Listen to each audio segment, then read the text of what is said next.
स्वागत है आपका पहाड़ प्रभात में। आपके साथ मैं हूं अंजलि भंडारी और रुक करेंगे सबसे पहले इस बीच आ रही है एक बड़ी खबर की और बड़ी जानकारी आ रही है, वो आपको बताने जा रहे हैं। बड़ी खबर, बड़ी जानकारी। प्रदेश मंत्रिमंडल की बड़ी बैठक आज, ये इस वक्त की बड़ी खबर आ रही है। मुख्यमंत्री सुक्खू करेंगे बैठक की अध्यक्षता। तो बजट घोषणाओं पर मोहर लग सकती है, ऐसी जानकारी मिल रही है। विकट आर्थिक स्थितियों पर रणनीति संभव मानी जा रही है। रिक्त पदों को भरने को लेकर चर्चा जो है वो की जाएगी। इस वक्त की बड़ी खबर, बड़ी जानकारी आपको बता रहे हैं। तो प्रदेश मंत्रिमंडल की आज बैठक होने जा रही है। ब्यूरो चीफ विकास शर्मा हमारे साथ इस बीच जुड़ गए हैं ज्यादा जानकारी के साथ। विकास, प्रदेश मंत्रिमंडल की अहम बैठक आज होने जा रही है, क्या कुछ रहेगा खास? देखिए, बिल्कुल अंजलि, आज कई मायनों में अहम जो है इस बैठक को माना जा रहा है। मंत्रिमंडल की बैठक जिसकी अध्यक्षता मुख्यमंत्री सुखविंदर सिंह सुक्खू आज करने जा रहे हैं। राज्य सचिवालय में बैठक होने जा रही है। 3 बजे बैठक जो है उसका समय यहाँ पर तय किया गया है।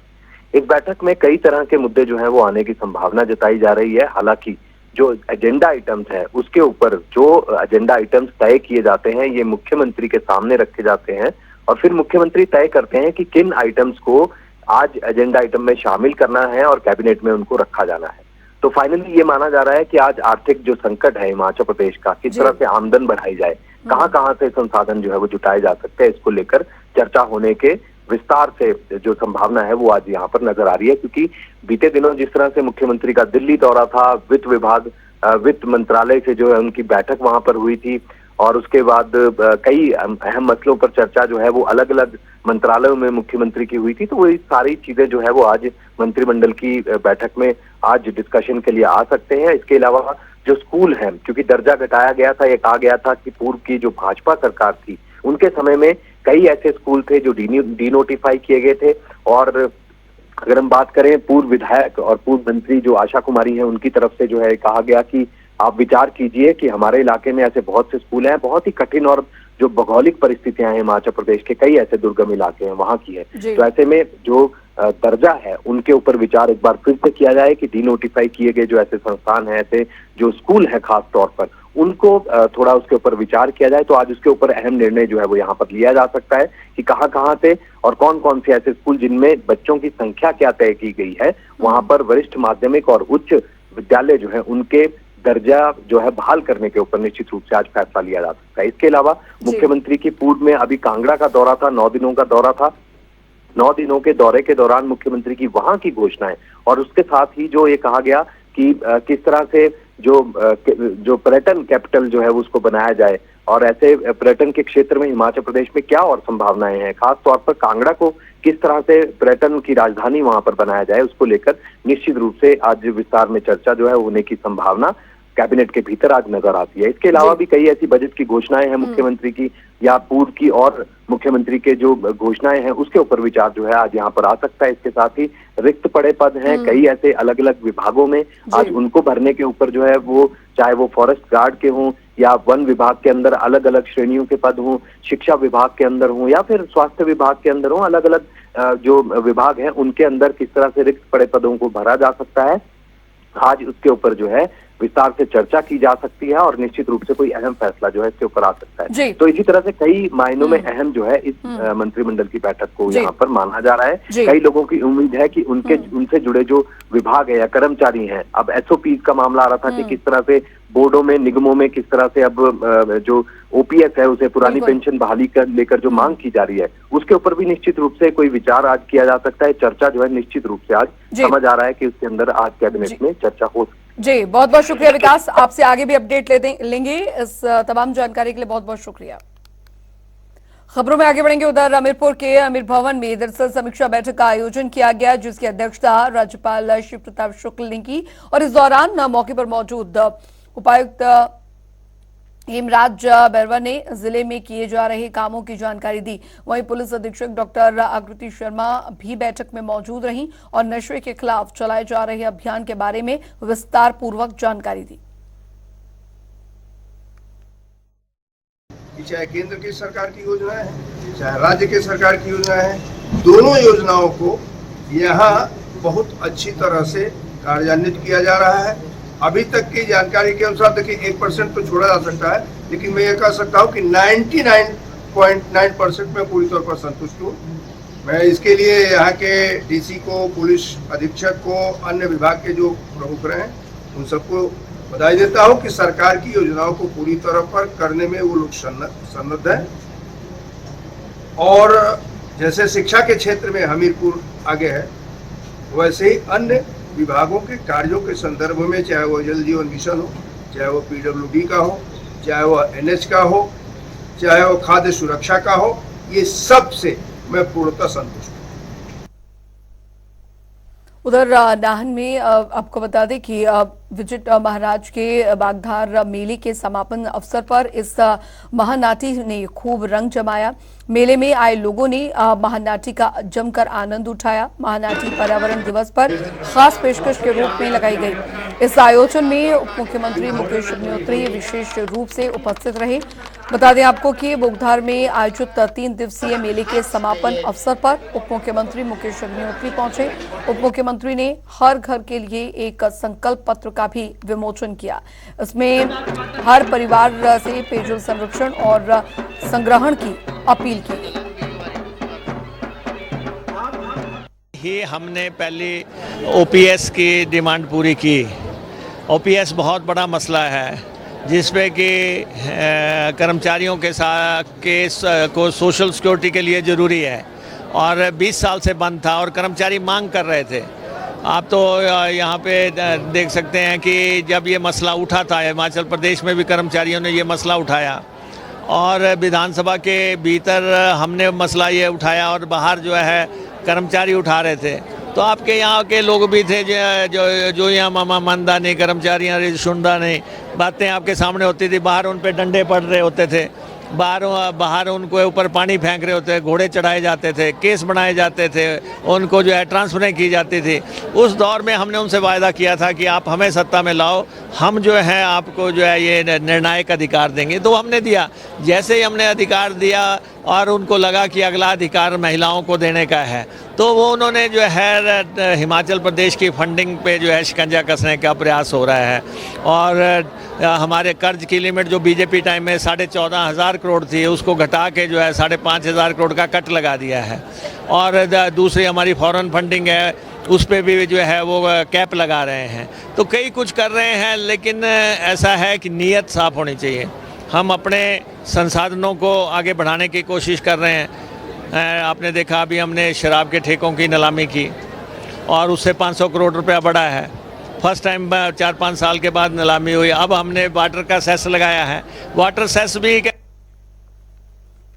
उधर आपको बता दें कि पांवटा साहिब के दौरे पर पहुंचे आयुष मंत्री हर्षवर्धन ने जनता को करोड़ों की सौगात दी। मंत्री हर्षवर्धन चौहान ने 1 करोड़ 25 लाख से जीर्णोद्धार हुए चांगरन आपको बता दें कि बागरन पुल का वाहनों की आवाजाही के लिए शुभारंभ किया है। और इस दौरान उन्होंने कहा कि पांवटा उपमंडल के तहत लगभग 30 करोड़ रुपए से अधिक की राशि के विकास कार्य प्रगति पर है, जिससे कि जिले की जनता को काफी राहत मिलेगी। आज जो है विधिवत रूप से बागरन पुल का जो है शुभारंभ जो है किया गया है। ये इस पुल की हालत जो है बहुत दयनीय थी, बहुत ख़राब थी और इसकी स्थिति बहुत जर्जर हालत में था। कांग्रेस की सरकार बनने के बाद जो इसके टेंडर हुए और 1 करोड़ 36 लाख रुपए से जो है ये आज बनकर के तैयार हुआ है।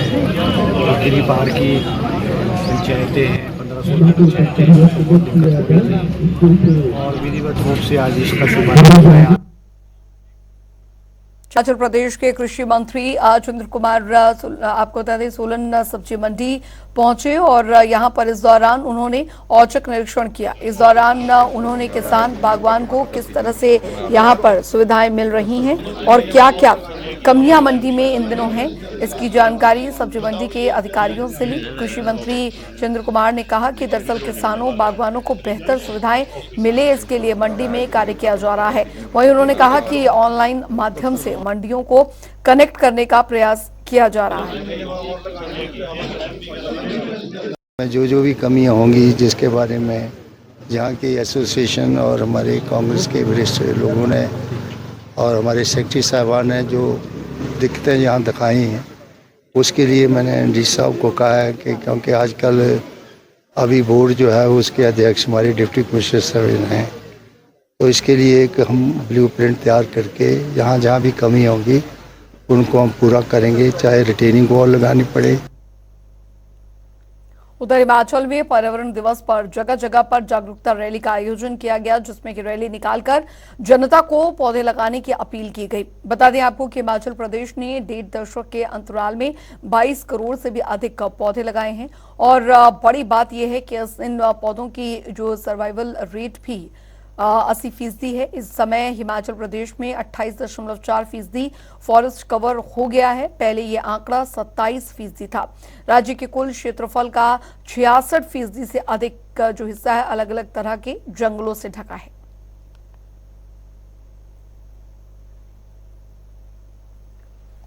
उधर राजधानी शिमला के ऐतिहासिक रिज मैदान पर पूर्व मुख्यमंत्री स्वर्गीय वीरभद्र सिंह की जयंती पर 23 जून को शिमला में अंतर्राष्ट्रीय प्रो बॉक्सिंग टूर्नामेंट का आयोजन किया जा रहा है। ये आयोजन professional boxing organisation Himachal Pradesh की ओर से किया जा रहा है।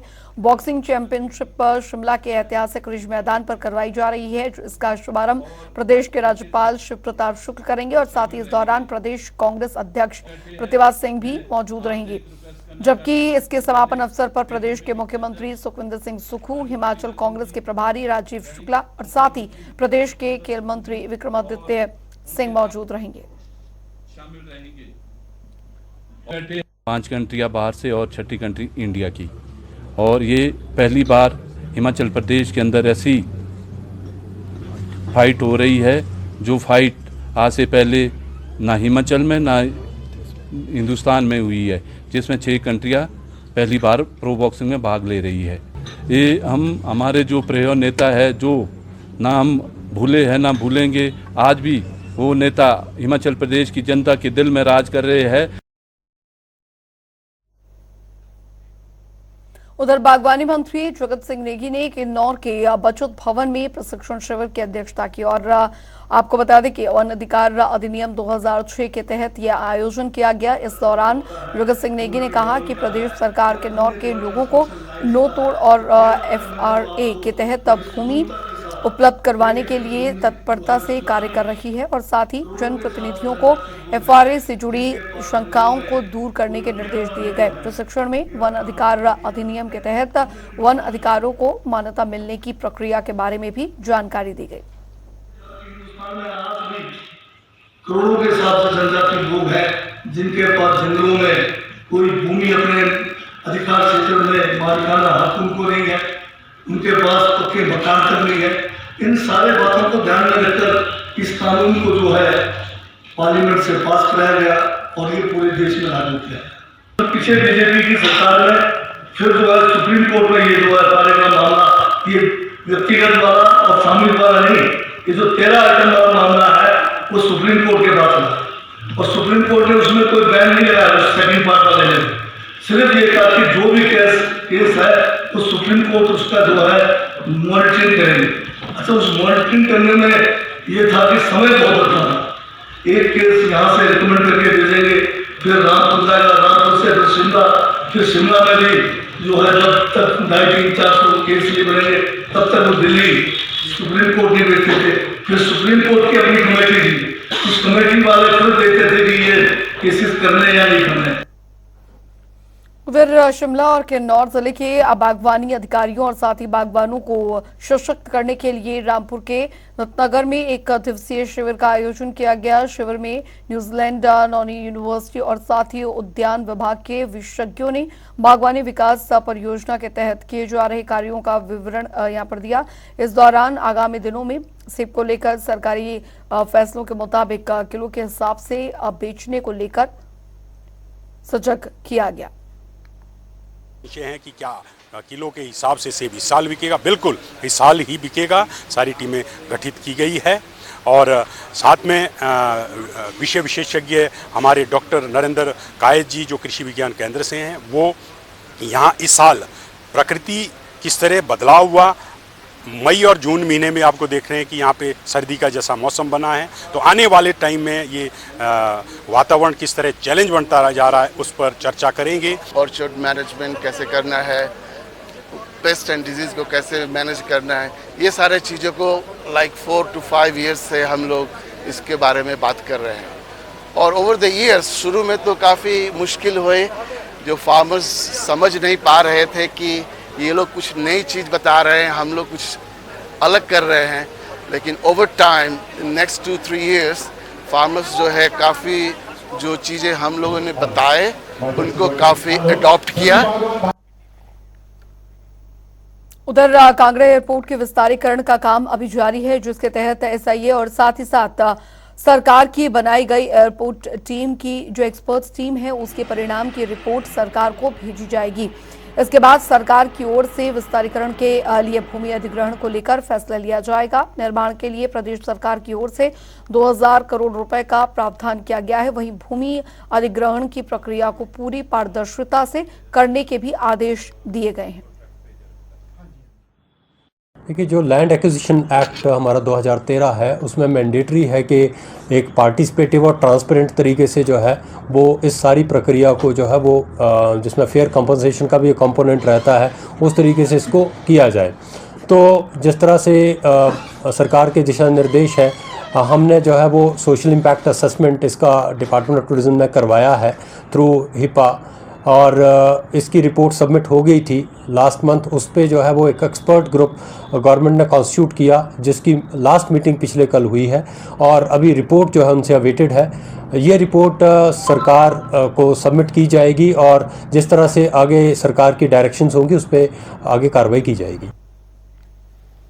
उधर बिहार के भागलपुर की तरह हिमाचल के बंटी में भी आपको बता दें कि पुल गिरने की खबर सामने आई है। ग्राम पंचायत बस्सी में मनरेगा के तहत बन रहे पुल का लेंटर डाला जा रहा था।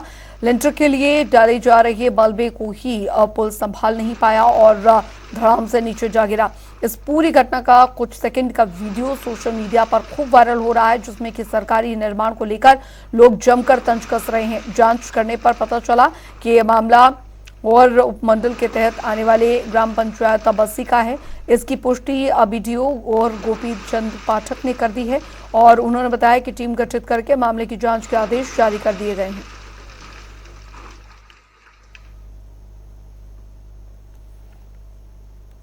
उधर हिमाचल प्रदेश की राजधानी शिमला में सैकड़ों मजदूर अपनी मांगों को लेकर सड़कों पर उतरे। इस दौरान कर्मचारियों ने सीटू के बैनर तले आपको बता दें कि टोलेंट से छोटा शिमला तक रैली निकाली। सीटू ने आरोप लगाया है कि पिछले 8 महीनों से गैर कानूनी तरीके से मजदूरों के लाभ रोके गए हैं, जिन्हें बहाल करने की मजदूरों ने मांग उठाई। हिमाचल प्रदेश में जो श्रमिक कल्याण बोर्ड बना था, उस कल्याण बोर्ड से जो मजदूरों को लाभ मिलते थे, सुखू सरकार ने उनको बंद कर दिया है। सन 1996 के अंदर जब एचडी देवेगौड़ा की सरकार थी, उस सरकार के समय में हिंदुस्तान के कंस्ट्रक्शन वर्कर्स के लिए, निर्माण मजदूरों के लिए एक कानून बना था। उसके तहत श्रमिक कल्याण बोर्ड बना है और उस कानून में ही प्रावधान है कि जो भी सरकारी काम 10 लाख रुपए से ऊपर का होगा, चाहे वो सड़कें हैं, चाहे वो 4 लेन है, चाहे वो और कोई कंस्ट्रक्शन के काम है, उसका 1% सेस कटेगा, वो इस लेबर वेलफेयर बोर्ड में जाएगा। वहीं नालागढ़ के पीडब्ल्यूडी रेस्ट हाउस में सीनियर सिटीजन और साथ ही पेंशनर एसोसिएशन ने वार्षिक बैठक का आयोजन किया, जहां पर सरकार से की गई मांगों के पूरा न होने पर रोष जताया। बैठक में पेंशनरों और सीनियर सिटीजनों को आ रही परेशानियों पर विस्तार से चर्चा की गई। पेंशनरों ने सरकार से कैशलेस अस्पतालों में इलाज की मांग उठाई और कहा कि उनके मेडिकल बिल भी पेंडिंग पड़े हैं। इसी के साथ बाकी मुद्दों पर भी सरकार से मांग उठाई गई।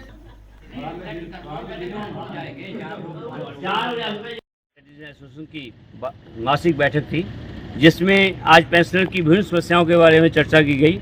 सबसे ज़्यादा पेंशनर में रोष पाया जा रहा है कि 2016 के बाद जो पेंशनर रिटायर हुए हैं, उनके ना तो वेतनमान पूर्ण निर्धारित किए गए हैं, ना ही उनका एरियर दिया गया है। पेंशनर की यही मांग है कि जो पेंशनर का मेडिकल बिल है वो भी बकाया पड़े हुए हैं और मेडिकल के साथ साथ पेंशनर चाहते हैं कि कैशलेस सुविधा मेडिकल की दी जाए, यानी कि अस्पताल में हम जाएं और वहां पर जो निःशुल्क इलाज हो या निःशुल्क वहां से हमें दवाएं मिलें। इसी तरह से नालागढ़ अस्पताल में ना तो रेडियोलॉजिस्ट का पद खाली पड़ा है, मेडिसिन का पद खाली पड़ा है, तो उन पदों को जल्द से जल्द भरा जाए।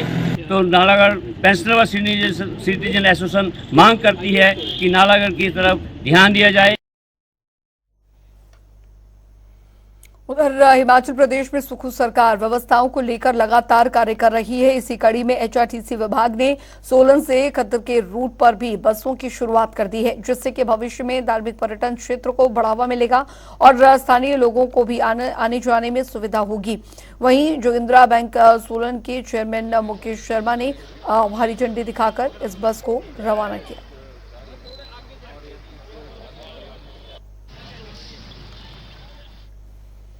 वहीं उधर चंबा में 2 किलोमीटर सड़क के लिए भी लोगों को यहां पर तरसना पड़ रहा था, जिस पर कि लंबे इंतजार के बाद आखिरकार स्थानीय लोगों ने अपनी ही जेब से सड़क को बनवाया है। इस बीच कुछ स्थानीय लोगों ने प्रशासन पर आरोप लगाए, कहा कि प्रशासन से कई बार इसकी शिकायत की गई, लेकिन उन्होंने कभी इस पर ध्यान तक नहीं दिया, जिसकी वजह से इन्हें खुद ही इस सड़क को बनवाना पड़ा। रोड पहुंची हमें बहुत खुशी की बात है। इसमें मुश्किलें भी बहुत आई बीच में, एक जगह तो हमारी स्लाइड हो गई यहाँ पर, फिर भी थोड़ा बहुत चल रहा है। रोड अच्छी बनी है, ऐसी कोई बात नहीं है, लोगों का बहुत सहयोग रहा। फिर भी हम धन्यवाद करते हैं जिन लोगों ने हमें ज़मीन दी रोड के लिए, उनका धन्यवाद करते हैं। कहाँ से आना है सर, पैसा हमने अपना इकट्ठा किया, लोगों ने राशि थोड़ी थोड़ी दी और उसकी वजह से हमने ये रोड यहाँ तक निकाली। चलिए इसी के साथ पहाड़ प्रभात की खबरों में अभी के लिए फिलहाल लेते हैं वक्त एक छोटे से ब्रेक का।